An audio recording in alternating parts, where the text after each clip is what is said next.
ਸਤਿ ਸ਼੍ਰੀ ਅਕਾਲ। ਮੈਂ ਅਮਰਵੀਰ ਸਿੰਘ TV84 ਦੇ ਸਪੈਸ਼ਲ ਪ੍ਰੋਗਰਾਮ ਵਿੱਚ ਆਪ ਸਭ ਦਰਸ਼ਕਾਂ ਦਾ ਸਵਾਗਤ ਕਰਦਾ ਹਾਂ। ਵਿਊਅਰਸ ਜਦੋਂ ਅਸੀਂ 1947 ਦੀ ਵੰਡ ਦੀ ਗੱਲ ਕਰਦੇ ਹਾਂ ਤਾਂ ਬ੍ਰਿਟਿਸ਼ ਕਲੋਨੀਅਲਸ ਨੇ ਜਿੱਥੇ ਸਿੱਖਾਂ ਨੂੰ ਕਿਸੇ ਕੰਢੇ ਤੇ ਨਹੀਂ ਸੀ ਲਾਇਆ, ਉੱਥੇ ਹੀ ਸਾਡੇ ਨਾਲ ਲੱਗਦੇ ਕਸ਼ਮੀਰ ਵੀ ਇੱਕ ਅਨਫਿਨਿਸ਼ਡ ਬਿਜ਼ਨਸ ਦੀ ਤਰ੍ਹਾਂ ਰਹਿ ਗਿਆ ਸੀ। ਉਸ ਤੋਂ ਬਾਅਦ ਜਦੋਂ ਅਸੀਂ ਦੇਖਦੇ ਹਾਂ ਉਸ ਸਮੇਂ ਦੇ ਪ੍ਰਧਾਨ ਮੰਤਰੀ ਭਾਰਤ ਦੇ ਪੰਡਿਤ ਜਵਾਹਰ ਲਾਲ ਨਹਿਰੂ ਇਹਨੂੰ ਯੂਨਾਈਟਿਡ ਨੇਸ਼ਨਸ 'ਚ ਲੈ ਕੇ ਗਏ। ਉਹ ਤੋਂ ਪਹਿਲਾਂ ਉਹਨਾਂ ਨੇ ਫੌਜੀ ਹਮਲੇ ਦੇ ਨਾਲ ਇਹਨੂੰ ਖਤਮ ਕਰਨਾ ਚਾਹਿਆ, ਜਿਹਦਾ ਨਤੀਜਾ ਇਹ ਨਿਕਲਿਆ ਕਿ ਕਸ਼ਮੀਰ ਦੋ ਹਿੱਸਿਆਂ 'ਚ ਵੰਡਿਆ ਗਿਆ, ਇੱਕ ਆਜ਼ਾਦ ਕਸ਼ਮੀਰ ਤੇ ਇੱਕ ਇੰਡੀਅਨ ਆਕੂਪਾਈਡ ਕਸ਼ਮੀਰ। ਉਸ ਤੋਂ ਬਾਅਦ ਯੂਨਾਈਟਿਡ ਨੇਸ਼ਨ ਸਿਕਿਉਰਿਟੀ ਕਾਉਂਸਲ 'ਚ ਜਾਣ ਤੋਂ ਬਾਅਦ ਇਹਦੇ ਤੇ 18 ਦੇ ਕਰੀਬ ਮਤੇ ਪਾਸ ਕੀਤੇ ਗਏ, ਜਿਹਦੇ 'ਚ ਇਹ ਫੈਸਲਾ ਹੋਇਆ ਕਿ ਇਹਦਾ ਪਲੈਬਿਸਾਈਟ ਨਾਲ ਸੋਲੂਸ਼ਨ ਕੱਢਿਆ ਜਾਵੇ ਕਸ਼ਮੀਰ ਮਸਲੇ ਦਾ। ਪਰ ਅੱਜ 68 ਸਾਲ ਬੀਤਣ ਤੋਂ ਬਾਅਦ ਵੀ ਮਸਲਾ ਉੱਥੇ ਦਾ ਉੱਥੇ ਖੜਾ ਹੈ। ਭਾਰਤ ਤੇ ਪਾਕਿਸਤਾਨ ਇਸ ਮਸਲੇ ਤੇ ਲੜਾਈਆਂ ਵੀ ਲੜ ਚੁੱਕੇ ਨੇ, ਪਰ ਉੱਥੇ ਦਾ ਉੱਥੇ ਹੀ ਖੜਾ ਹੈ। ਤੇ ਜਦੋਂ ਅਸੀਂ ਡਾਇਸਪੋਰਾ ਦੀ ਗੱਲ ਕਰਦੇ ਹਾਂ, ਇੱਥੇ ਅਮਰੀਕਾ ਦੇ ਵਿੱਚ ਕਸ਼ਮੀਰੀਆਂ ਤੇ ਖਾਲਿਸਤਾਨੀਆਂ ਨੇ ਮਿਲ ਕੇ ਕਈ ਪ੍ਰੋਗਰਾਮ ਉਲੀਕੇ ਨੇ, ਜਿਹਦੇ 'ਚ ਪ੍ਰੋਟੈਸਟ ਵਗੈਰਾ ਵੀ ਸ਼ਾਮਲ ਹੋਏ ਨੇਗੇ। ਤੇ ਅੱਜ ਇਸ ਮਸਲੇ ਦੇ ਉੱਤੇ ਸਾਡੇ ਲਈ ਮਾਣ ਦੀ ਗੱਲ ਹੈ, ਬੈਰਿਸਟਰ ਸੁਲਤਾਨ ਮਹਿਮੂਦ ਚੌਧਰੀ ਜੀ ਸਾਡੇ ਨਾਲ ਇੱਥੇ ਆਜ਼ਾਦ ਕਸ਼ਮੀਰ ਦੇ ਸਾਬਕਾ ਪ੍ਰਾਈਮ ਮਿਨਿਸਟਰ ਸਟੂਡੀਓ 'ਚ ਪਹੁੰਚੇ ਨੇ। ਉਹਨਾਂ ਨਾਲ ਅੱਜ ਅਸੀਂ ਇਸ ਮਸਲੇ ਤੇ ਗੱਲ ਕਰਾਂਗੇ ਤੇ ਨਾਲ ਹੀ ਇਹ ਵੀ ਹੈ ਕਿ 25 ਅਕਤੂਬਰ ਨੂੰ ਇੱਥੇ ਨਿਊਯਾਰਕ ਯੂਨਾਈਟਿਡ ਨੇਸ਼ਨਸ ਦੇ ਬਾਹਰ ਇੱਕ ਮਿਲੀਅਨ ਮੈਨ ਮਾਰਚ ਕਸ਼ਮੀਰ ਦੀਆਂ ਜਥੇਬੰਦੀਆਂ ਵੱਲੋਂ ਉਲੀਕਿਆ ਗਿਆ, ਆਜ਼ਾਦ ਕਸ਼ਮੀਰ ਵੱਲੋਂ, ਤੇ ਉਹਦੇ ਬਾਰੇ ਅਸੀਂ ਅੱਜ ਇਹਨਾਂ ਨਾਲ ਗੱਲਬਾਤ ਕਰਦੇ ਹਾਂ। ਚੌਧਰੀ ਸਾਹਿਬ, ਵੈਲਕਮ ਟੂ ਦ ਸ਼ੋ। ਜੀ ਸਤਿ ਸ੍ਰੀ ਅਕਾਲ ਜੀ। ਸਭ ਤੋਂ ਪਹਿਲਾਂ ਤਾਂ ਤੁਹਾਡਾ ਅਸੀਂ ਨਿਊਯਾਰਕ ਆਉਣ ਤੇ, ਸਾਡੇ ਸਟੂਡੀਓ ਆਉਣ ਤੇ ਬਹੁਤ-ਬਹੁਤ ਸਵਾਗਤ ਕਰਦੇ ਹਾਂ ਜੀ। ਮਿਹਰਬਾਨੀ ਜੀ। ਸਭ ਤੋਂ ਪਹਿਲਾਂ ਸਾਡੇ ਦਰਸ਼ਕਾਂ ਨੂੰ ਇਹ ਦੱਸੋ ਕਿ ਕਸ਼ਮੀਰ ਮਸਲਾ ਕੀ ਹੈ, ਇਹਦੀ ਓਰੀਜੀਨੇਸ਼ਨ ਕੀ ਹੋਈ ਸੀ, ਤੇ ਅੱਜ 68 ਸਾਲ ਬੀਤਣ ਤੋਂ ਬਾਅਦ ਵੀ ਇੰਨਾ ਕੁਝ ਹੋ ਗਿਆ, ਰੈਜ਼ੋਲੂਸ਼ਨਸ ਵੀ ਹੋ ਗਏ, ਪਰ ਇਹਦਾ ਕੋਈ ਸੋਲੂਸ਼ਨ ਨਹੀਂ ਨਿਕਲਿਆ। What's the reason? ਦੇਖੋ ਜੀ, ਉਸਦੀ ਜਿਹੜੀ ਇੱਕ ਹਿਸਟੋਰੀਕਲ ਪਸੇ ਮੰਜ਼ਰ ਹੈ, ਉਹ ਤੇ ਤੁਸੀਂ ਵੀ ਮੁਖਤਸਰ ਜਿਹਾ ਇੰਟਰੋਡਕਟਰੀ ਆਪਣੀ ਜਿਹੜਾ ਗੱਲ ਕੀਤੀ ਹੈ ਉਸਦੇ ਦੱਸ ਦਿੱਤਾ ਹੈ ਜੀ। ਔਰ ਇਹੀ ਗੱਲ ਹੈ ਕਿ ਉਸ ਵਕਤ ਜਿਹੜਾ India Pakistan two nation theory ਤੇ ਉਹਨਾਂ ਦੀ ਵੰਡ ਹੋਈ ਸੀ ਜੀ, ਤੇ ਉਸ ਦੇ ਵਿੱਚ ਇਹ ਕਿਹਾ ਗਿਆ ਸੀ ਜਿਹੜੀਆਂ ਪ੍ਰਿੰਸਲੀ ਸਟੇਟਸ ਹਨ ਉਹਨਾਂ ਦੀ ਜਿਹੜੀ ਅਕਸਰੀਅਤ ਹੈ ਉਹ ਆਪਣੀ ਮਰਜ਼ੀ ਨਾਲ ਫੈਸਲਾ ਕਰੇਗੀ ਜੀ। ਕਸ਼ਮੀਰ ਵਿੱਚ ਜ਼ਾਹਿਰ ਹੈ 80% ਮੁਸਲਮਾਨ ਸਨ, ਉਹ ਚਾਹੁੰਦੇ ਸਨ ਪਾਕਿਸਤਾਨ ਨਾਲ, ਲੇਕਿਨ ਉੱਥੇ ਭਾਰਤ ਨੇ ਆਪਣੀ ਫੌਜ ਵੀ ਭੇਜੀ, ਜਿਸ ਤੁਸੀਂ ਵੀ ਜ਼ਿਕਰ ਕੀਤਾ ਹੈ। ਔਰ ਉਸ ਤੋਂ ਬਾਅਦ ਫਿਰ ਉਹਨਾਂ ਨੇ ਜਿਹੜੇ ਦੇਖਿਆ ਕਿ ਇਸ ਤਰ੍ਹਾਂ ਗੱਲ ਲੋਕਾਂ ਨੂੰ ਦਬਾਉਣ ਦੀ ਨਹੀਂ ਬਣਦੀ, ਤੇ ਫਿਰ ਨਹਿਰੂ ਜੀ ਯੂਨਾਈਟਡ ਨੇਸ਼ਨ ਵਿੱਚ ਆਏ ਜੀ। ਔਰ ਇਹ ਬੇਸਿਕਲੀ ਜਿਹੜਾ ਰਿਲੀਫ ਹੈ ਇਹ ਇੰਡੀਆ ਨੂੰ ਦਿੱਤਾ ਗਿਆ ਸੀ ਕਿ ਪਹਿਲਾਂ ਸੀਜ਼ਫਾਇਰ ਲਾਈਨ ਕਰੋ ਤੇ ਉਸ ਤੋਂ ਬਾਅਦ ਫਿਰ ਤੁਹਾਡਾ ਪਲੇਬਿਸਾਈਡ ਜਾਂ ਰਾਸ਼ਮਾਰੀ ਹੋ ਜਾਵੇ, ਤਾਂ ਕਿ ਉੱਥੇ ਦੀ ਅਕਸਰੀਅਤ ਆਪਣੇ ਮੁਸਤਕਬਲ ਦਾ ਫੈਸਲਾ ਖੁਦ ਕਰ ਸਕੇ ਜੀ। ਔਰ ਉਹ ਰੈਜ਼ੋਲੂਸ਼ਨ ਨਹੀਂ ਸੀ ਕਿ ਲਿਹਾਜ਼ ਨਾਲ ਉਹ ਐਗਰੀਮੈਂਟ ਸੀ, ਕਿਉਂਕਿ ਉੱਥੇ ਬਰਤਾਨੀਆ ਔਰ ਜਿਹੜੇ ਦੀਗਰ ਮਮਾਲਿਕ ਸਨ ਉਹਨਾਂ ਨੇ ਇੰਡੀਆ ਨਾਲ ਗੱਲ ਕੀਤੀ, ਫਿਰ ਪਾਕਿਸਤਾਨ ਨਾਲ ਗੱਲ ਕੀਤੀ, ਔਰ ਦੋਵਾਂ ਦੀ ਮਰਜ਼ੀ ਨਾਲ ਇਹ ਰੈਜ਼ੋਲੂਸ਼ਨ ਲਿਆਏ ਜੀ, ਜਿਸ ਦੇ ਵਿੱਚ ਸਾਰੇ ਜਿਹੜੇ ਸਿਕਿਉਰਿਟੀ ਕਾਉਂਸਲ ਦੇ ਮੈਂਬਰ ਸਨ ਉਹਨਾਂ ਦੀ ਮਰਜ਼ੀ ਵੀ ਸ਼ਾਮਲ ਸੀ ਔਰ ਉਹਨਾਂ ਦਾ ਵੋਟ ਵੀ ਸ਼ਾਮਲ ਸੀ। ਹੁਣ ਉਹ ਤੇ ਹੋ ਗਿਆ, ਲੇਕਿਨ ਉਸ ਤੋਂ ਬਾਅਦ ਜਿਹੜੀ ਹਕੀਕਤ ਇਹ ਵੇ ਕਿ ਇੰਡੀਆ ਆਪਣੇ ਜਾਂ ਨਹਿਰੂ ਜੀ ਬਿਲਖਸੂਸ ਆਪਣੀ ਗੱਲ ਨੂੰ ਮੁਕਰ ਗਏ ਔਰ ਉਹ ਗੱਲ ਨੂੰ ਲਿੰਗਰ ਔਨ ਕਰਦੇ ਰਹੇ, ਤੇ ਉਹ ਮਸਲਾ ਹਾਲੇ ਤੱਕ ਉੱਥੇ ਦੀ ਉੱਥੇ ਹੀ ਹੈ।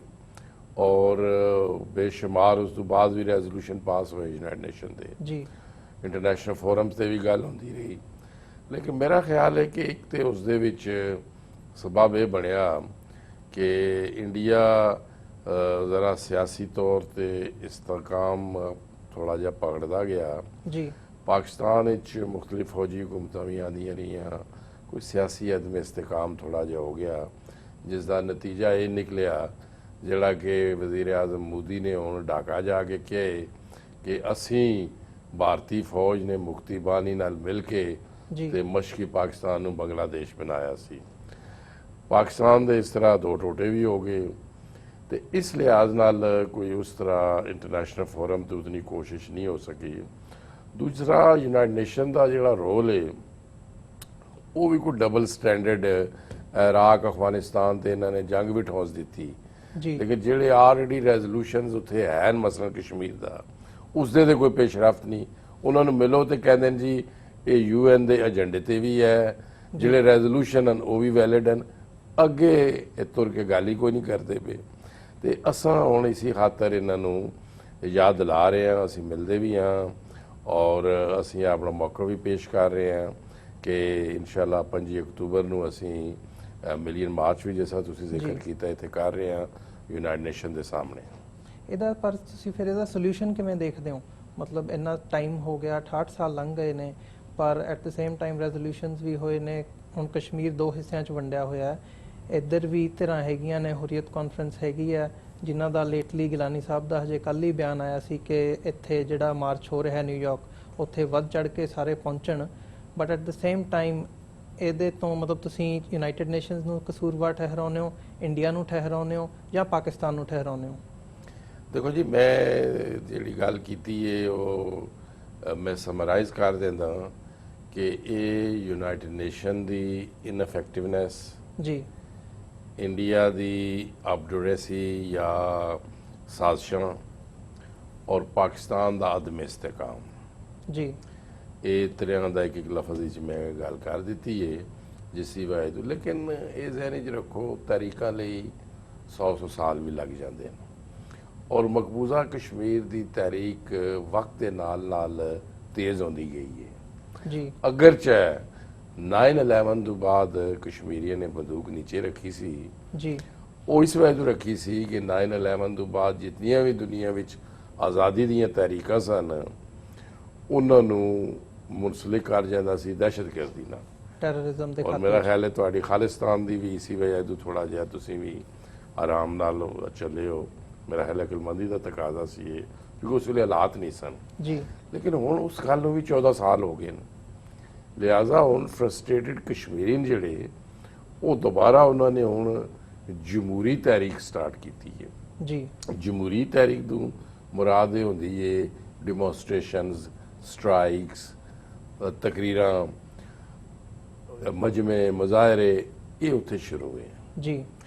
ਹੁਣ ਮੈਂ ਇੱਥੇ ਯੂਨਾਈਟਿਡ ਸਟੇਟਸ ਨੂੰ ਇਹ ਕਹਿ ਰਿਹਾ, ਇੰਟਰਨੈਸ਼ਨਲ ਕਮਿਊਨਿਟੀ ਨੂੰ ਇਹ ਕਹਿ ਰਿਹਾ ਕਿ ਅਗਰ ਤੁਸੀਂ ਜਮਹੂਰੀ ਤਹਿਰੀਕਾਂ ਦੀ ਹੌਸਲਾ ਅਫਜ਼ਾਈ ਨਾ ਕੀਤੀ, ਹਾਂਜੀ, ਅਗਰ ਤੁਸੀਂ ਡਿਪਲੋਮੈਟਿਕ ਐਫਰਟਸ ਨੂੰ ਐਨਕਰੇਜ ਨਾ ਕੀਤਾ ਤੇ ਫਿਰ ਕਸ਼ਮੀਰੀ ਮੁਤਬਾਦਲ ਰਾਸਤੇ ਤੇ ਦੁਬਾਰਾ ਚੱਲਣ ਲਈ ਮਜਬੂਰ ਹੋ ਜਾਣਗੇ ਕਿਉਂਕਿ ਭਾਰਤ ਦੀ 7 ਲੱਖ ਫੌਜ ਉੱਥੇ ਹੀ ਹੈ ਜੀ। ਉਸੇ ਤਰ੍ਹਾਂ ਬਰਬਰੀਅਤ ਕਰ ਰਹੀ ਹੈ, ਹਿਊਮਨ ਰਾਈਟਸ ਦੀ ਵਾਇਲੇਸ਼ਨਸ ਕਰ ਰਹੀ ਹੈ ਤੇ ਫਰਸਟ੍ਰੇਟਡ ਕਸ਼ਮੀਰੀਨ ਜਿਹੜੇ ਉਹ ਹੁਣ ਬੇਜ਼ਾਰ ਹੋ ਚੁੱਕੇ ਹਨ, ਫਰਸਟ੍ਰੇਟ ਹੋ ਚੁੱਕੇ ਹਨ ਔਰ ਉਹ ਹੁਣ ਕੁਝ ਕਰਨਾ ਚਾਹੁੰਦੇ ਹਨ। ਲਿਹਾਜ਼ਾ ਮੈਂ ਇਹਨਾਂ ਨੂੰ ਇਹੀ ਦੱਸਣ ਲਈ ਆਇਆ ਔਰ ਇਹ ਜਿਹੜਾ ਅਸੀਂ ਮਿਲੀਅਨ ਮਾਰਚ ਵੀ ਕਰ ਰਹੇ ਹਾਂ, ਇਹ ਇੱਕ ਤੇ ਗੱਲ ਇਹ ਵੇ ਕਿ ਅਸੀਂ ਕਸ਼ਮੀਰੀਆਂ ਨਾਲ, ਮਕਬੂਜ਼ਾ ਕਸ਼ਮੀਰ ਦੇ ਲੋਕਾਂ ਨਾਲ ਯਕਜਹਿਤੀ ਦਾ ਵੀ ਇਜ਼ਹਾਰ ਕਰ ਰਹੇ ਹਾਂ, ਨਾਲ ਅਸੀਂ ਇੰਟਰਨੈਸ਼ਨਲ ਕਮਿਊਨਿਟੀ ਨੂੰ, ਯੂਨਾਈਟਿਡ ਨੇਸ਼ਨ ਨੂੰ, ਯੂਨਾਈਟਿਡ ਸਟੇਟਸ ਨੂੰ ਇਹ ਦੱਸਣਾ ਵੀ ਚਾਹੁੰਦੇ ਹਾਂ ਔਰ ਉਹਨਾਂ ਨੂੰ ਇਹ ਕਹਿਣਾ ਵੀ ਚਾਹੁੰਦੇ ਹਾਂ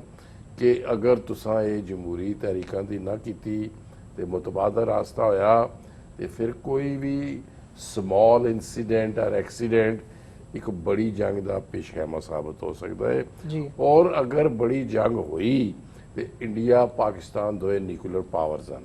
ਬਿਲਕੁਲ ਆਮ ਲੋਕਾਂ ਦਾ ਖਿਆਲ ਦੇ ਵੀ ਜੀ ਨਿਊਕਲੀਅਰ ਜੰਗ ਨਹੀਂ ਹੋਏਗੀ, ਪਰ ਜਿਹੜਾ ਮੁਸ਼ਰਫ ਨੇ ਕਿਹਾ ਸੀ ਨਾ, ਹਾਂਜੀ, ਉਸ ਕਿਹਾ ਸੀ ਜੀ ਅਸੀਂ ਸਾਰੇ ਆਪਣੇ ਵਸਾਇਲ ਐਟਮੀ ਪ੍ਰੋਗਰਾਮ ਜਿਸ ਵਜ੍ਹਾ ਨੂੰ ਨਹੀਂ ਪਾਏ ਕਿ ਇਹ ਕੋਈ ਖਿਲੌਣਾ ਹੈ ਤੇ ਅਸੀਂ ਇਸ ਦੇ ਨਾਲ ਖੇਡਾਂਗੇ, ਹਾਂਜੀ, ਇਹ ਤਾਂ ਹੀ ਅਸਾਂ ਰੱਖਿਆ ਸੀ ਬਈ ਜੇ ਕੋਈ ਸਾਡੇ ਤੇ ਹਮਲਾ ਹੁੰਦਾ ਹੈ ਜਾਂ ਅਸੀਂ ਜ਼ਰੂਰਤ ਮਹਿਸੂਸ ਕਰਦੇ ਹਾਂ ਤੇ ਇਸ ਨੂੰ ਚਲਾਵਾਂਗੇ ਅਸੀਂ ਜੀ। ਔਰ ਮੁੰਬਈ ਬੰਬ ਅਟੈਕਸ ਤੋਂ ਬਾਅਦ ਮੈਂ ਤੁਹਾਨੂੰ ਇਹ ਸਹੀ ਦੱਸ ਰਿਹਾ ਕਿ ਐਟਮੀ ਜੰਗ ਦਾ ਖਤਰਾ ਪੈਦਾ ਹੋ ਗਿਆ ਸੀ ਜੀ।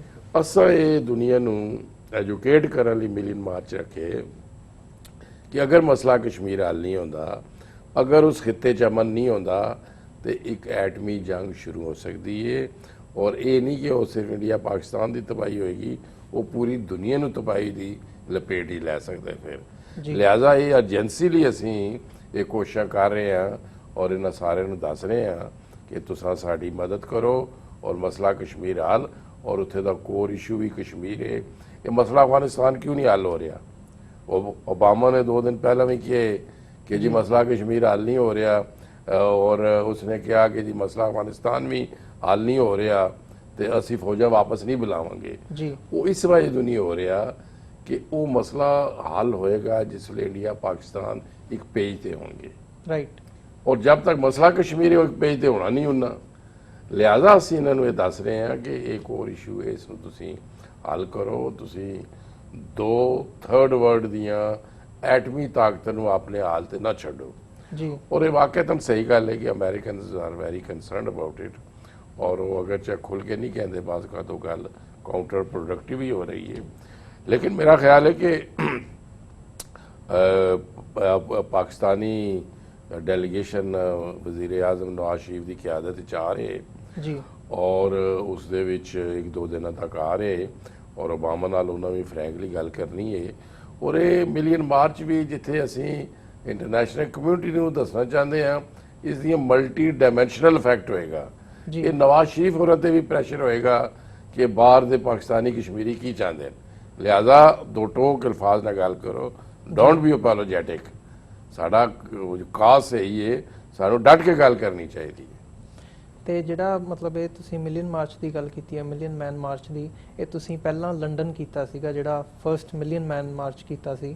ਉਸ ਸਮੇਂ ਦੇ ਉੱਤੇ ਜੋ ਦੇਖਣ ਨੂੰ ਮਿਲਿਆ ਸੀ, ਮਤਲਬ ਉਸ ਮਾਰਚ ਤੋਂ ਪਹਿਲਾਂ ਇੰਡੀਆ ਦਾ ਰਿਐਕਸ਼ਨ ਵੀ ਸੀ, ਪਾਕਿਸਤਾਨ ਦਾ ਵੀ ਸੀ, ਤੇ ਥੋੜਾ ਜਿਹਾ ਉਹਦੇ ਬਾਰੇ ਦੱਸੋ ਤੇ ਉਹਦਾ ਇੰਪੈਕਟ ਕੀ ਸੀਗਾ ਕਿ ਜਿਹੜਾ ਉਹ ਪਹਿਲਾ ਮਿਲੀਅਨ ਮੈਨ ਮਾਰਚ ਤੁਸੀਂ ਕੱਢਿਆ। ਬਿਕਾਜ਼ ਉਹਦਾ ਜਿਹੜਾ ਮਤਲਬ ਉਹਦੇ ਤੋਂ ਪਹਿਲਾਂ ਕਾਫੀ ਰਿਐਕਸ਼ਨ ਦੇਖਣ ਨੂੰ ਮਿਲਿਆ ਸੀਗਾ, ਜਿਹੜਾ ਕਿ ਇਸ ਸਮੇਂ ਅੱਜ ਦੀ ਡੇਟ ਦੇ ਵਿੱਚ ਮਤਲਬ ਹੋ ਸਕਦਾ ਮੈਂ ਗਲਤ ਹੋਵਾਂ ਪਰ ਉਹਨਾਂ ਨਹੀਂ ਦਿਖ ਰਿਹਾ। ਦੇਖੋ ਜੀ, ਗੱਲ ਇਹ ਵੇ ਕਿ ਉਹ ਸਾਡਾ ਫਸਟ ਮਿਲੀਅਨ ਮਾਰਚ ਸੀ। ਮੇਰਾ ਬ੍ਰੈਂਡ ਚਾਈਲਡ ਹੈ, ਮੇਰੀ ਸੋਚ ਸੀ ਇਹ ਜੀ ਕਿ ਅਸੀਂ ਕੁਛ ਨਾ ਕੁਛ ਅਸੀਂ ਸਾਰਾ ਪਾਕਿਸਤਾਨ ਨੂੰ ਵੀ ਕਹਿੰਦੇ ਹਾਂ, ਇੰਟਰਨੈਸ਼ਨਲ ਕਮਿਊਨਿਟੀ ਨੂੰ ਵੀ ਕਹਿੰਦੇ ਹਾਂ, ਇੰਡੀਆ ਤੇ ਵੀ ਜ਼ੋਰ ਪਾਉਂਦੇ ਹਾਂ, ਉਹ ਸਾਨੂੰ ਕਸ਼ਮੀਰੀ ਨੂੰ ਖੁਦ ਵੀ ਕਰਨਾ ਚਾਹੀਦਾ ਨਾ ਜੀ। ਤੇ ਉਹ ਮੈਂ ਚੂँकि ਸਾਡੇ ਬਰਤਾਨੀਆ 'ਚ ਕਸ਼ਮੀਰੀਆਂ ਦੀ ਬਹੁਤ ਬੜੀ ਤਾਦਾਦ ਹੈ, 1 ਮਿਲੀਅਨ ਤੋਂ ਵੱਧ ਹੈ ਜੀ। 10 ਸਾਡੇ ਮੈਂਬਰ ਪਾਰਲੀਮੈਂਟ ਹਨ, ਸਾਡੇ 3 ਹਾਊਸ ਆਫ ਲਾਰਡਸ ਵਿੱਚ ਮੈਂਬਰ ਹਨ ਜੀ। European parliament 3 Pakistani member parliament ਹਨ। ਸਾਡੀ ਕੋਸ਼ਿਸ਼ ਇਹ ਸੀ ਕਿ ਅਸੀਂ ਦੁਨੀਆ ਦੀ ਤਵੱਜੋ ਮਬਜ਼ੂਲ ਕਰਾਂ ਥਰੂ ਮਿਲੀਅਨ ਮਾਰਚ। ਉੱਥੇ ਚੂँकि ਸਾਡੇ ਲੋਕ ਵੀ ਬਹੁਤ ਜ਼ਿਆਦਾ ਸਨ, ਕੰਪੈਕਟ ਉੱਥੇ ਆਬਾਦੀ ਹੈ ਸਾਡੀ। ਅਸੀਂ ਉਹ ਰੱਖਿਆ ਸੀ ਟਫਰਗਰ ਸਕੁਅਰ ਵਿੱਚ ਤੋਂ ਲੈ ਕੇ ਤੇ 10 ਡਾਊਨਿੰਗ ਸਟਰੀਟ, ਜਿਹੜੀ ਕਿ ਬ੍ਰਿਟਿਸ਼ ਪ੍ਰਾਈਮ ਮਿਨਿਸਟਰ ਦੀ ਸਰਕਾਰੀ ਰਾਇਸ਼ਗਾਹ ਹੈ। ਯਕੀਨ ਕਰੋ ਉਹ ਸਾਰਾ ਏਰੀਆ ਬੰਦਿਆਂ ਤੇ ਖਵਾਤੀਨ ਨਾਲ ਉਹ ਫੁੱਲ ਸੀ ਜੀ। ਯਾਨੀ 50,000 ਦੇ ਲਗਭਗ ਮੇਰਾ ਖਿਆਲ ਉੱਥੇ ਦੀ ਪੁਲਿਸ ਦਾ ਐਸਟੀਮੇਟ ਸੀ, ਮੇਰਾ ਖਿਆਲ ਇਸ ਤੋਂ ਵੀ ਜ਼ਿਆਦਾ ਸੀ। ਉਹ ਚੀਜ਼ ਭਾਰਤ ਨੂੰ ਬਹੁਤ ਪਹਿਲਾਂ ਨਜ਼ਰ ਆ ਰਹੀ ਸੀ ਕਿ ਬੜੀ ਦੁਨੀਆ ਹੋਏਗੀ ਜੀ। ਜ਼ਾਹਿਰ ਹੈ ਜਿਸ ਵੇਲੇ ਗੱਡੀਆਂ ਬੁੱਕ ਹੁੰਦੀਆਂ, ਕੋਚਿਸ ਬੁੱਕ ਹੁੰਦੀਆਂ, ਇੱਕ ਟੈਂਪੋ ਨਜ਼ਰ ਆ ਜਾਂਦੇ। ਤੇ ਭਾਰਤੀ ਵਜ਼ੀਰ ਆਜ਼ਮ ਨੇ ਆਪਣੀ ਵਜ਼ੀਰ ਖਾਰਜਾ ਨੂੰ ਭੇਜਿਆ ਕਿ ਤੂੰ ਜਾ ਕੇ ਤੇ ਬ੍ਰਿਟਿਸ਼ ਗਵਰਨਮੈਂਟ ਨੂੰ ਕਹਿ ਕਿ ਉਹ ਮਿਲੀਅਨ ਮਾਰਚ ਰੋਕਣ। ਜੀ। ਉਹ ਆਈ, ਉਸਨੇ ਡਿਪਟੀ ਪ੍ਰਾਈਮ ਮਿਨਿਸਟਰ ਬਰਤਾਨੀਆ, ਵਜ਼ੀਰ ਖਾਰਜਾ ਬਰਤਾਨੀਆ ਔਰ ਲੋਕਾਂ ਨਾਲ ਮੁਲਾਕਾਤਾਂ ਕੀਤੀਆਂ ਔਰ ਉਹਨਾਂ ਨੇ ਕਿਹਾ ਜੀ ਮਿਲੀਅਨ ਮਾਰਚ ਰੋਕੋ। ਜ਼ਾਹਿਰ ਹੈ ਬ੍ਰਿਟਿਸ਼ ਦੇ ਇੰਟਰਸਟ ਵੀ ਹੈ ਇੰਡੀਆ ਵਿੱਚ, ਟ੍ਰੇਡ ਦੇ ਹੈ, ਮਾਰਕੀਟ ਦੇ ਹੈ, ਇਕਨੋਮਿਕ। ਲੇਕਿਨ ਉਹ ਚੁੱਕੇ ਇੱਕ ਜਮਹੂਰੀ ਮੁਲਕ ਹੈ ਅਦਰਵਾਈਜ਼ ਜੀ। ਔਰ ਪਲੱਸ ਇਹ ਵੇ ਜਿੱਥੇ ਮੈਂ ਕਿਹਾ 10 ਮੈਂਬਰ ਪਾਰਲੀਮੈਂਟ ਦੇ ਸਾਡੇ ਹੈ ਹੀ ਆ ਆਪਣੇ, ਲੇਕਿਨ ਉੱਥੇ ਇੱਕ ਆਲ ਪਾਰਟੀਜ਼ ਕਸ਼ਮੀਰ ਕਮੇਟੀ ਬਣੀ ਹੈ ਜਿਸ ਦੇ 75 ਮੈਂਬਰ ਪਾਰਲੀਮੈਂਟ ਹਨ ਜੀ। ਉਹ ਮੈਂਬਰਾਂ ਨੇ ਪਾਰਲੀਮੈਂਟ ਨੇ ਸਟੈਂਡ ਲੈ ਲਿਆ। ਉਹਨਾਂ ਕਿਹਾ ਜੀ ਅਗਰ ਤੁਸੀਂ ਰੋਕਿਆ ਅਸੀਂ ਫਿਰ ਵੀ ਮਾਰਚ ਕਰਾਂਗੇ। ਔਰ ਉਹੀ ਨਤੀਜਾ ਹੋਇਆ ਜਿਸ ਵੇਲੇ ਮੈਂ ਟਫਰਗਰ ਸਕੁਅਰ ਖਿਤਾਬ ਕਰਨ ਲਈ ਖੜਾ ਹੋਇਆ ਜੀ। ਤੇ 5 ਅੰਗਰੇਜ਼ ਆਪਣੇ ਨੂੰ ਛੋੜ ਕੇ 5 ਅੰਗਰੇਜ਼ ਮੈਂਬਰ ਪਾਰਲੀਮੈਂਟ ਮੇਰੇ ਪਿੱਛੇ ਖੜੇ ਸਨ ਜੀ। ਦੀਵਾਰ ਬਣ ਕੇ ਕਿ ਅਸੀਂ ਨਾਲ ਆ। ਤੇ ਮੈਂ ਸਮਝਦਾ ਕਿ ਉਹ ਇੱਕ ਬਹੁਤ ਬੜਾ ਇੰਡੀਅਨ ਸੈਟਬੈਕ ਹੋਇਆ। ਔਰ ਸਾਡੀ ਖੁਸ਼ਕਿਸਮਤੀ ਕਿ ਮਾਰਚ ਸੀ 26 ਅਕਤੂਬਰ ਲਾਸਟ ਈਅਰ ਜੀ। 18 ਅਕਤੂਬਰ ਦਾ ਹਿੰਦੁਸਤਾਨ ਟਾਈਮਜ਼ ਜਿਹੜਾ उससे बहुत बड़ी खबर लग गई है कि जी इंडियन वजीर खारजा गई है और ब्रिटिश गवर्नमेंट ने इनकार कर दिता है। और नाल मेरा भी पॉइंट ऑफ व्यू ऐसी कि जी साडा नोबल काज है, जमहूरी अंदाज नाल असीं कर रहे हैं, साडे कोल परमिट है, इस जिस तरह इत्थे भी साडे कोल परमिट है, हर चीज़ है। तो वो मैं समझदा कि उत्थे दा उन्हां नूं पहला पता लग गया सी कि इत्थे 1 मिलियन कश्मीरी आबादी है, इन्ना बड़ा घट होना। ਉਹਨਾਂ ਨੇ ਪ੍ਰੋਪਗੈਂਡਾ ਸ਼ੁਰੂ ਕਰ ਦਿੱਤਾ ਕਿ ਜੀ ਇਹ ਪਾਕਿਸਤਾਨ ਪ੍ਰਾਕਸੀ ਵਾਰ ਕਰ ਰਹੇ, ਕਦੇ ਕੁਝ ਕਹਿ ਰਹੇ। ਹਾਲਾਂਕਿ ਉੱਥੇ ਵੀ ਸਾਡਾ ਫੈਸਲਾ ਹੀ ਸੀ ਕਿ ਸਿਰਫ ਕਿਸੇ ਪਾਰਟੀ ਦਾ ਝੰਡਾ ਨਹੀਂ ਹੋਏਗਾ, ਪਾਕਿਸਤਾਨ ਦਾ ਨਹੀਂ ਹੋਏਗਾ, ਸਿਰਫ ਆਜ਼ਾਦ ਕਸ਼ਮੀਰ ਦਾ ਝੰਡਾ ਹੋਏਗਾ। ਇੱਥੇ ਵੀ ਸਾਡਾ ਇਹ ਫੈਸਲਾ ਹੈ ਕਿ ਅਸੀਂ ਸਾਰਿਆਂ ਨੂੰ ਕਹਿ ਰਹੇ ਹਾਂ, ਅਸੀਂ ਘਰ ਕਸ਼ਮੀਰੀ ਰਹੇ ਹਾਂ, ਪਾਕਿਸਤਾਨ ਨੂੰ ਵੀ ਕਹਿ ਰਹੇ ਹਾਂ, ਅਸੀਂ ਆਪਣੇ ਸਿੱਖਾਂ ਜਿਹੜੇ ਭਾਈ ਨੇ ਉਹਨਾਂ ਨੂੰ ਵੀ ਕਹਿ ਰਹੇ ਹਾਂ, ਅਸੀਂ ਨਾਗਾਜ਼ ਨੂੰ ਵੀ ਕਹਿ ਰਹੇ ਹਾਂ, ਨੈਪਲੀਜ਼ ਨੂੰ ਵੀ ਕਹਿ ਰਹੇ ਹਾਂ, ਸਾਰੇ ਜਿੰਨੇ ਗੋਰਖਾਜ਼ ਨੂੰ, ਕ੍ਰਿਸਚੀਅਨਸ ਨੂੰ, ਮੁਸਲਮਾਨ ਇੰਡੀਆ ਦੇ ਜਿਹੜੇ ਸਾਰੇ ਸਤਾਏ ਹੋਏ ਲੋਕ ਹਨ। ਕਿਉਂਕਿ ਇੰਡੀਆ ਬੁਨਿਆਦੀ ਤੌਰ ਤੇ ਕੋਈ ਠੀਕ ਹੈ, ਇੱਕ ਮੁਲਕ ਜ਼ਰੂਰ ਹੈ ਉਹ, ਲੇਕਿਨ ਇਟਸ ਅ ਜੀਓਗ੍ਰਾਫੀਕਲ ਐਕਸਪ੍ਰੈਸ਼ਨ। ਔਰ ਉੱਥੇ ਡਿਫਰੈਂਟ ਲੋਕ ਹਨ। ਉੱਥੇ ਬੁਨਿਆਦੀ ਤੌਰ ਤੇ ਉਹ ਕਹਿੰਦੇ ਨੇ it's a largest democracy in the world. ਲੇਕਿਨ ਮੇਰਾ ਖਿਆਲ ਇਹ ਵੇ ਕਿ ਉੱਥੇ ਜਿਹੜੀ ਹਿੰਦੂ ਅਕਸਰੀਅਤ ਹੈ ਉਸ ਦੀ ਡਿਕਟੇਟਰਸ਼ਿਪ ਹੈ ਉੱਥੇ ਦੀ ਮਿਨੋਰਿਟੀਜ਼ ਤੇ। ਔਰ ਜਦੋਂ ਦਾ ਇਹ ਮੋਦੀ ਸਰਕਾਰ ਆਈ ਹੈ ਇੰਡੀਆ ਬਹੁਤ ਜ਼ਿਆਦਾ ਐਕਸਪੋਜ਼ ਹੋ ਗਈ ਜੀ। ਪਹਿਲਾਂ ਫਿਰ ਇੱਕ ਹੈ ਸੀ ਗੱਲ ਕਿ ਜੀ ਸੈਕੂਲਰ ਕੰਟਰੀ ਹੋ ਸਕਦੀ ਹੈ ਜੀ, ਇਸ ਤਰ੍ਹਾਂ ਇਹ ਸਾਰਾ ਕੁਝ ਹੈ। ਲੇਕਿਨ ਮੋਦੀ ਦੇ ਆਣੇ ਨਾਲ ਪੂਰੀ ਦੁਨੀਆ ਨੂੰ ਵੀ ਪਤਾ ਲੱਗ ਗਏ, ਮਿਨੋਰਿਟੀਜ਼ ਨੂੰ ਵੀ ਪਤਾ ਲੱਗ ਗਏ। ਔਰ ਉਹ ਖੁੱਲ੍ਹ ਕੇ ਜਿਹੜਾ ਉਸਦਾ ਵਿਊ ਹੈ, ਜਿਸ ਤਰ੍ਹਾਂ ਉਸਨੇ ਚੀਫ ਮਿਨਿਸਟਰ ਸੀ ਔਰ ਗੁਜਰਾਤ ਉਸਨੇ ਹਜ਼ਾਰਾਂ ਮੁਸਲਮਾਨਾਂ ਨੂੰ ਮਾਰ ਦਿੱਤਾ ਸੀ ਔਰ ਉਸਦਾ ਯੂਨਾਈਟਿਡ ਸਟੇਟ ਦਾ ਵੀਜ਼ਾ ਹੀ ਰਿਵੋਕ ਹੋ ਗਿਆ ਸੀ ਜੀ। ਹੁਣ ਮੋਦੀ ਦੇ ਆਣੇ ਨਾਲ ਮਸਲਾ ਕਸ਼ਮੀਰ ਮੈਂ ਸਮਝਦਾ ਕਿ ਦੁਬਾਰਾ ਹਾਈਲਾਈਟ ਹੋ ਰਿਹਾ। ਔਰ ਮੈਂ ਇਹਨਾਂ ਨੂੰ ਕਹਿੰਦਾ, ਸਟੇਟ ਡਿਪਾਰਟਮੈਂਟ ਵਿੱਚ ਮੈਂ ਗਿਆ ਸਾਂ ਅਮਰੀਕਨ, ਉਹਨਾਂ ਨੂੰ ਮੈਂ ਕਿਹਾ ਸੀ, ਮੈਂ ਕਿਹਾ ਇਟਸ ਵੈਰੀ ਅਨਫੋਰਚੂਨੇਟ ਕਿ ਮਸਲਾ ਕਸ਼ਮੀਰ ਸਹੀ 2 ਦਫਾ ਹਾਈਲਾਈਟ ਹੋਇਆ ਹੈ ਜੀ। ਇੱਕ ਦਫਾ ਹਾਈਲਾਈਟ ਹੋਇਆ ਸੀ 1989 ਵਿੱਚ ਜਦੋਂ ਜਹਾਦ ਜਾਂ ਮਸਲਾ ਜਦੋਜਹਿਦ ਸ਼ੁਰੂ ਹੋਈ ਸੀ ਔਰ ਜਦੋਂ ਸੋਵੀਅਤ ਯੂਨੀਅਨ ਡਿਸਇੰਟੀਗ੍ਰੇਟ ਹੋ ਕੇ ਰਸ਼ੀਆ ਬਣ ਗਿਆ ਸੀ ਤੇ ਕੁਝ ਉੱਥੇ ਦੇ ਵੀ ਜਹਾਦੀ ਆ ਗਏ ਸਨ ਕਸ਼ਮੀਰ ਵਿੱਚ ਜੀ। ਦੂਈ ਵਾਰ ਹੋਇਆ ਜਦੋਂ ਇੰਡੀਆ ਪਾਕਿਸਤਾਨ ਤੋਂ ਨਿਊਕਲੀਅਰ ਪਾਵਰ ਬਣੀ ਹੈ। ਦੁਨੀਆ ਕਿਹਾ ਉਹ ਗਰੀਬ ਮੁਲਕ ਨਿਊਕਲੀਅਰ ਪਾਵਰ ਕਿਤੇ ਬਣ ਗਏ। ਉਹਨਾਂ ਕਹਾ ਜੀ ਇਹਨਾਂ ਦੀਆਂ ਲੜਾਈਆਂ ਹੋਈਆਂ ਨੇ। ਕਿਸ ਤੇ ਲੜਾਈਆਂ ਹੋਈਆਂ ਨੇ? ਕਸ਼ਮੀਰ ਤੇ। ਠੀਕ ਹੈ ਜੀ। ਫਿਰ ਕਸ਼ਮੀਰ ਹਾਈਲਾਈਟ ਹੋਇਆ। ਹੁਣ ਮੈਂ ਸਮਝਦਾ ਕਿ ਫਿਰ ਇੱਕ ਦਫਾ ਮੋਦੀ ਸਰਕਾਰ ਆਏ ਔਰ ਇਸਨੇ ਬੜੀ ਇਸ਼ਤਿਆਲ ਅੰਗੇਜ਼ੀ ਦੇ ਸਟੇਟਮੈਂਟ ਦਿੱਤੇ, ਲਾਈਨ ਆਫ ਕੰਟਰੋਲ ਦੀਆਂ ਖਿਲਾਫਵਰਜ਼ੀਆਂ ਕੀਤੀਆਂ, ਵਰਕਿੰਗ ਬਾਉਂਡਰੀ ਸਿਆਲਕੋਟ ਦੀਆਂ ਖਿਲਾਫਵਰਜ਼ੀਆਂ ਕੀਤੀਆਂ। ਹੁਣ ਦੁਨੀਆ ਸਮਝ ਰਹੀ ਹੈ ਕਿ ਇਹ ਵਾਕਿਆ ਹੀ ਇੱਕ ਐਟਮੀ ਜੰਗ ਦਾ ਖਤਰਾ ਹੈ ਔਰ ਅਸਾਂ ਇਸ ਵਕਤ ਨੂੰ ਲੱਭਦੇ ਹਾਂ। ਅਸੀਂ ਫਿਰ ਪਹਿਲਾਂ ਲੰਡਨ ਕੀਤਾ ਸੀ, ਅਮਰੀਕਾ 'ਚ ਕਰ ਹੀ ਤਾਂ ਰਹੇ ਹਾਂ। ਇੱਕ ਤੇ UN ਨੂੰ ਕਹੀਏ ਕਿ ਉਹ ਰੈਜ਼ੋਲੂਸ਼ਨ ਇੰਪਲੀਮੈਂਟ ਕਰੇ, ਦੂਸਰਾ ਲਾਮਾਲਾ ਇੱਕ ਅਮਰੀਕਾ ਸੁਪਰ ਪਾਵਰ ਹੈ ਔਰ ਇੱਥੇ ਦੁਨੀਆ ਦੀਆਂ ਨਜ਼ਰਾਂ ਵੀ ਹਨ, ਅਮਰੀਕਾ ਵੀ ਇੱਕ ਰੋਲ ਪਲੇ ਕਰੇ। ਤੇ ਅਸਾਂ ਇਸ ਵੇਲੇ ਸਾਰਾ ਕੀਤਾ ਹੈ। ਤੇ ਇਸ ਵੇਲੇ ਮੇਰਾ ਖਿਆਲ ਇਹ ਵੇ ਕਿ ਇਸ ਦਫਾ ਜਿੱਥੇ ਤੁਹਾਡਾ ਸਵਾਲ ਹੈ ਜਵਾਬ ਬੜਾ ਲੰਬਾ ਹੋ ਗਿਆ ਇੱਧਰ ਉੱਧਰ ਗੱਲਾਂ, ਲੇਕਿਨ ਮੈਂ ਸਮਝਦਾ ਕਿ ਉੱਥੇ ਦੇ ਉਹ ਬਹੁਤ ਜਲਦੀ ਓਪਨ ਹੋ ਗਏ ਸਨ। ਇੱਥੇ ਜਿਹੜੀ ਮੇਰੀ ਇਤਲਾਹ ਹੈ ਕਿ ਉਹ ਤਰੀਕੇ ਸਲੀਕੇ ਨਾਲ ਮੁਖਾਲਫਤ ਕਰ ਰਹੇ ਨੇ, ਲੇਕਿਨ ਜਿਹੜਾ ਉੱਥੇ ਉਹਨਾਂ ਦੇਖਿਆ ਸੀ ਨਾ ਕਿ ਉਹਨਾਂ ਦੇ ਖੁੱਲ੍ਹ ਕੇ ਆਉਣ ਨਾਲ ਇੱਕ ਗੱਲ ਸਾਹਮਣੇ ਮਜ਼ੀਦ ਜਿਹੜੀ ਛੁਪੀ ਸੀ ਆ ਗਈ। ਉਹ ਮੇਰਾ ਖਿਆਲ ਆਪਣੇ ਤਰੀਕੇ ਨਾਲ ਉਹ ਲੱਗੇ ਨੇ, ਲੇਕਿਨ ਮੇਰਾ ਖਿਆਲ ਹੈ ਜ਼ਿਆਦਾ ਦੇਰ ਉਹ ਛੁਪੇ ਨਹੀਂ ਰਹਿਣੇ, ਉਹਨਾਂ ਜਲਦੀ ਐਕਸਪੋਜ਼ ਹੋ ਜਾਣਾ ਹੈ ਜੀ। ਬੈਰਿਸਟਰ ਸਾਹਿਬ, ਜਦੋਂ ਅਸੀਂ ਕਸ਼ਮੀਰ ਦੀ ਗੱਲ ਕਰਦੇ ਹਾਂ ਤਾਂ ਮਤਲਬ ਇੰਡੀਆ ਪੂਰੇ ਦੇ ਪੂਰੇ ਕਸ਼ਮੀਰ ਤੇ ਆਪਣਾ ਹੱਕ ਜਤਾਉਂਦਾ ਕਿ ਇਹ ਸਾਡਾ, ਮਤਲਬ ਮੈਨੂੰ ਵੀ ਯਾਦ ਆ ਜਦੋਂ ਮੈਂ ਛੋਟਾ ਹੁੰਦਾ ਸੀ ਉੱਥੇ ਪੜ੍ਹਦੇ ਸੀ ਅਸੀਂ, ਤਾਂ ਜਿਹੜੀ ਕਸ਼ਮੀਰ ਦੀ ਬਾਉਂਡਰੀ ਹੈ ਉਹ ਪੂਰਾ ਕਸ਼ਮੀਰ ਇੰਡੀਆ ਦੇ ਮੈਪ ਦੇ ਵਿੱਚ ਅਸੀਂ ਛੋਟੇ ਹੁੰਦੇ ਤੋਂ ਪੜ੍ਹਦੇ ਸੀ। ਤਾਂ ਮੈਨੂੰ ਬੜੀ ਲੇਟ ਤੱਕ ਇਹ ਨਹੀਂ ਸੀ ਪਤਾ ਵੀ ਉਹਦਾ ਇੱਕ ਹਿੱਸਾ ਆਜ਼ਾਦ ਕਸ਼ਮੀਰ ਵੀ ਹੈ, ਮਤਲਬ ਉਹ ਵੀ ਇੰਡੀਆ ਦੇ ਵਿੱਚ ਮੈਪ ਦੇ ਵਿੱਚ ਹੀ ਦਿਖਦਾ ਸੀ। ਤਾਂ ਮਤਲਬ ਤੁਸੀਂ ਕਸ਼ਮੀਰ ਦੇ ਵਿੱਚ ਕਸ਼ਮੀਰ ਦੇ ਕਾਜ਼ ਲਈ ਤੁਸੀਂ ਆਪਣੀ ਸਾਰੀ ਜ਼ਿੰਦਗੀ ਲਾਈ ਹੈ। ਤੁਸੀਂ ਸਾਡੇ ਦਰਸ਼ਕਾਂ ਨੂੰ ਥੋੜੀ ਜੀ ਇਸ ਬਾਰੇ ਨੌਲੇਜ ਦਿਓ ਕਿ ਆਜ਼ਾਦ ਕਸ਼ਮੀਰ ਦੇ ਵਿੱਚ ਤੇ ਜਿਹੜਾ ਇੰਡੀਅਨ ਆਕੂਪਾਈਡ ਕਸ਼ਮੀਰ ਹੈ ਇਹਦੇ ਵਿੱਚ ਕੀ ਡਿਫਰੈਂਸ ਹੈ ਤੇ ਤੁਸੀਂ ਇਹਨੂੰ ਅੱਗੇ ਦੋਵਾਂ ਕਸ਼ਮੀਰਾਂ ਨੂੰ ਜੋੜਨ ਲਈ ਦੋਵੇਂ ਪਾਸਿਓਂ ਕੀ ਕੋਸ਼ਿਸ਼ਾਂ ਹੋ ਰਹੀਆਂ ਨੇ? ਦੇਖੋ ਜੀ, ਗੱਲ ਇਹ ਵੇ ਕਿ ਜਿਹੜਾ ਤੇ ਨਾ ਆਜ਼ਾਦ ਕਸ਼ਮੀਰ ਇਹ ਤੇ ਅਸੀਂ ਜਿਸ ਤਰ੍ਹਾਂ ਆਜ਼ਾਦ ਦਾ ਲਫ਼ਜ਼ੀ ਮਤਲਬ ਹੀ ਫਰੀ ਕਸ਼ਮੀਰ ਹੈ ਜੀ, ਔਰ ਇਹ ਅਸਾਂ ਨੇ ਲੋਕਾਂ ਨੇ ਖੁਦ ਆਜ਼ਾਦ ਕਰਾਇਆ ਸੀ ਆਪਣੇ ਜ਼ੋਰੇ ਬਾਜ਼ੂ ਨਾਲ 47 ਚ ਜਿਸ ਵੇਲੇ ਇੰਡੀਅਨ ਫੌਜ ਕਸ਼ਮੀਰ ਵਿੱਚ ਉਤਰੀ ਹੈ ਤੇ ਅਸਾਂ ਲੋਕਾਂ ਬਗਾਵਤ ਕਰ ਦਿੱਤੀ ਜੀ ਔਰ ਕਸ਼ਮੀਰੀਆਂ ਨੇ ਜਿਹੜਾ ਇਹ ਖਿੱਤਾ ਹੈ ਅਸੀਂ ਆਪਣੇ ਜ਼ੋਰੇ ਬਾਜ਼ੂ ਨਾਲ ਆਜ਼ਾਦ ਕਰਾਇਆ ਔਰ ਹਾਲੇ ਤੱਕ ਅਸਾਂ ਉੱਥੇ ਸੈਮੀ ਆਟੋਨਮਸ ਅਸੀਂ ਸਟੇਟ ਹਾਂ। ਆਇਨੀ ਤੌਰ ਤੇ ਅਸੀਂ ਪਾਕਿਸਤਾਨ ਦਾ ਹਿੱਸਾ ਨਹੀਂ ਹਾਂ, ਲੇਕਿਨ ਪਾਕਿਸਤਾਨ ਦਾ ਕੰਟਰੋਲ ਉੱਥੇ ਹੈ। ਜਿਹੜੀ ਇੰਡੀਅਨ ਸਾਈਡ ਕਸ਼ਮੀਰ ਹੈ ਉਹ ਤੇ ਹੈ ਹੀ ਆਕੂਪਾਈਡ ਹੈ, ਉੱਥੇ ਜੀ 7 ਲੱਖ ਇੰਡੀਅਨ ਫੌਜ ਹੈ ਔਰ ਮੇਰਾ ਖਿਆਲ ਹੈ ਇਹ ਦੁਨੀਆ ਦੀ ਹਾਈਐਸਟ ਕਨਸੈਂਟ੍ਰੇਸ਼ਨ ਹੈ ਆਰਮੀ ਦੀ ਕਿਸੇ ਖਿੱਤੇ ਵਿੱਚ। ਜੀ ਲੇਕਿਨ ਉੱਥੇ ਦੇ ਲੋਕਾਂ ਨੂੰ ਮੈਂ ਤੁਹਾਡੀ ਵਿਸਾਤ ਨਾਲ ਸਲਾਮ ਪੇਸ਼ ਕਰਦਾ ਕਿ ਉਹ ਲੋਕ ਹਾਲੇ ਵੀ ਜਿੱਦੋ-ਜਹਿਦ ਕਰ ਰਹੇ। ਜੀ ਤੁਸੀਂ ਕਿਹਾ ਕਿ 68 ਸਾਲ ਹੋ ਗਏ, 68 ਸਾਲ ਜ਼ਰੂਰ ਹੋ ਗਏ, ਲੇਕਿਨ ਤਹਿਰੀਕ ਦੀ ਸ਼ਿੱਦਤ ਵਿੱਚ ਕਮੀ ਨਹੀਂ ਹੋਈ, ਭਾਰਤੀ ਫੌਜ ਦੀ ਤਾਦਾਦ ਵਿੱਚ ਕਮੀ ਨਹੀਂ ਹੋਈ, ਜੀ ਇੰਟਰਨੈਸ਼ਨਲੀ ਸਾਡੀਆਂ ਕੋਸ਼ਿਸ਼ਾਂ 'ਚ ਕਮੀ ਨਹੀਂ ਹੋਈ। ਤੇ ਮੇਰਾ ਇਹ ਖਿਆਲ ਹੈ ਕਿ ਇੰਡੀਆ ਤੇ ਵੀ ਔਰ ਖੁਦ ਇੰਡੀਆ ਦੇ ਲੋਕਾਂ ਦਾ ਬੜਾ ਪ੍ਰੈਸ਼ਰ ਹੈ, ਉਹਨਾਂ ਦੀ ਬਿਜ਼ਨਸ ਕਮਿਊਨਿਟੀ ਦਾ ਬੜਾ ਪ੍ਰੈਸ਼ਰ ਹੈ।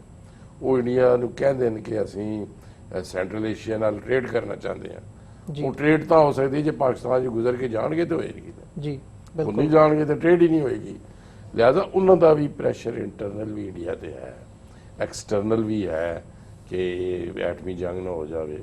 ਤੇ ਮੇਰਾ ਖਿਆਲ ਹੈ ਕਿ ਇਹ ਬੜਾ ਸਹੀ ਮੌਕਾ ਹੈ ਕਿ ਅਸੀਂ ਸਾਰੇ ਮਿਲ ਕੇ ਜਿਨ੍ਹਾਂ ਨੂੰ ਇੰਡੀਆ ਨੇ ਜ਼ੋਰੇ ਬਾਜ਼ੂ ਨਾਲ ਉਹਨਾਂ ਨੂੰ ਉਹਨਾਂ ਦੇ ਰਾਈਟਸ ਨੂੰ ਦਬਾਏ, ਇਹ ਅਸੀਂ ਸਾਰੇ ਮਿਲ ਜੁਲ ਕੇ ਅੱਗੇ ਵਧੀਏ। ਜੀ ਔਰ ਇਹ ਜਿਸ ਤਰ੍ਹਾਂ ਮਿਲੀਅਨ ਮਾਰਚ ਹੋ ਰਹੇ, ਇसी तरह हो रहा है, मिल जुल के प्रोग्राम करिए असी जी। और जितने भी लोग इंडिया के सताए हुए तो मेरा ख्याल है कोई बेहतर नताए सामने आ सकते हैं।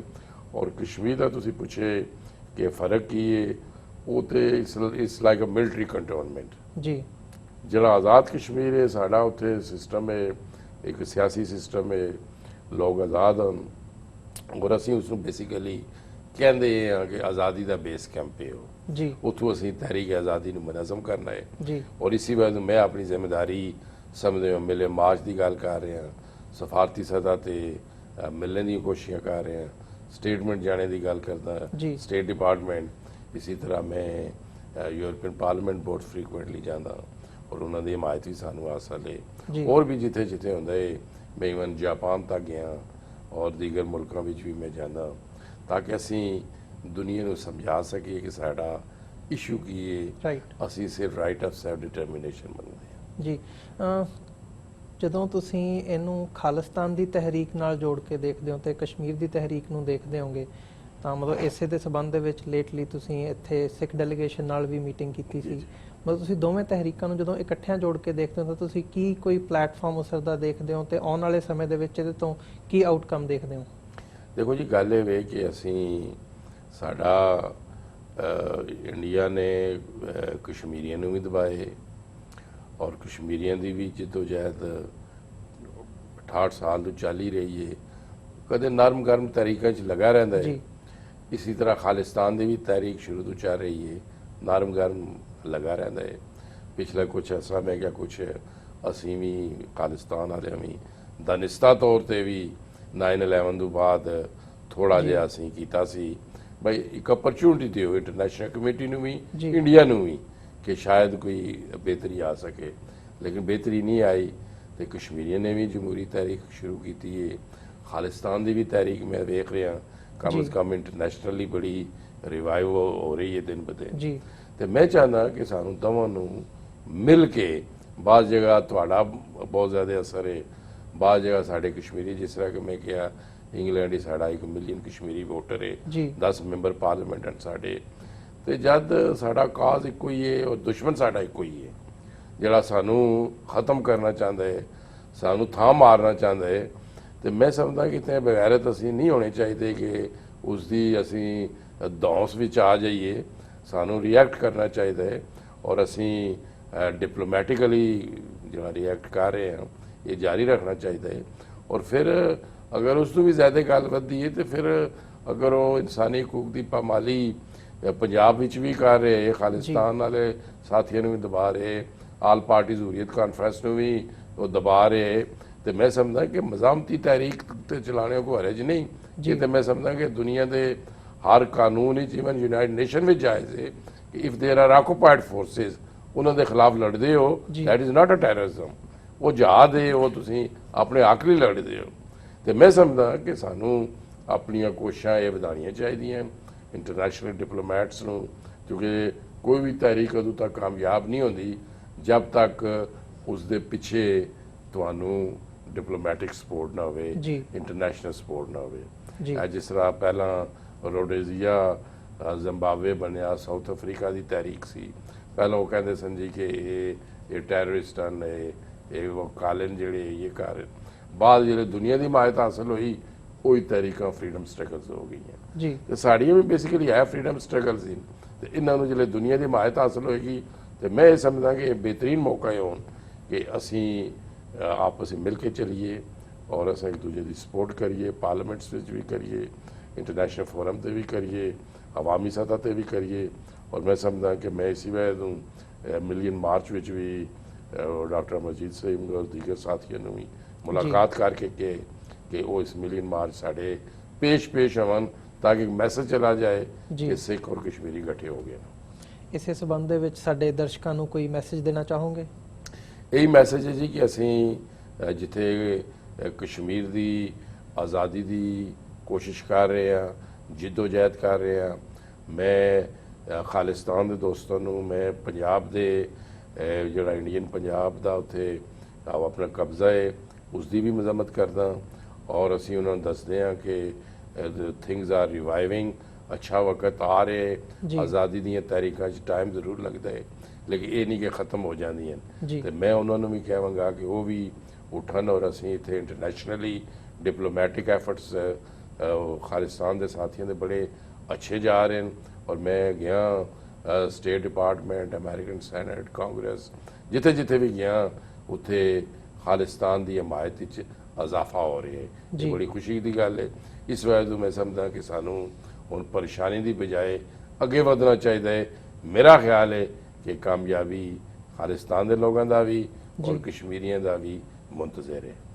ਤੁਹਾਡਾ ਬਹੁਤ-ਬਹੁਤ ਸ਼ੁਕਰੀਆ, ਤੁਸੀਂ ਸਾਡੇ ਸਟੂਡੀਓ 'ਚ ਆਏ ਤੇ ਸਾਡੇ ਦਰਸ਼ਕਾਂ ਨਾਲ ਕਸ਼ਮੀਰ ਮੁੱਦੇ ਦੇ ਉੱਤੇ ਆਪਣੇ ਵਿਊਜ਼ ਸਾਂਝੇ ਕੀਤੇ, ਜਾਣਕਾਰੀ ਦਿੱਤੀ, ਦੱਸਿਆ ਤੇ ਤੁਹਾਡਾ ਬਹੁਤ-ਬਹੁਤ ਸ਼ੁਕਰੀਆ ਬੈਰਿਸਟਰ ਸਾਹਿਬ।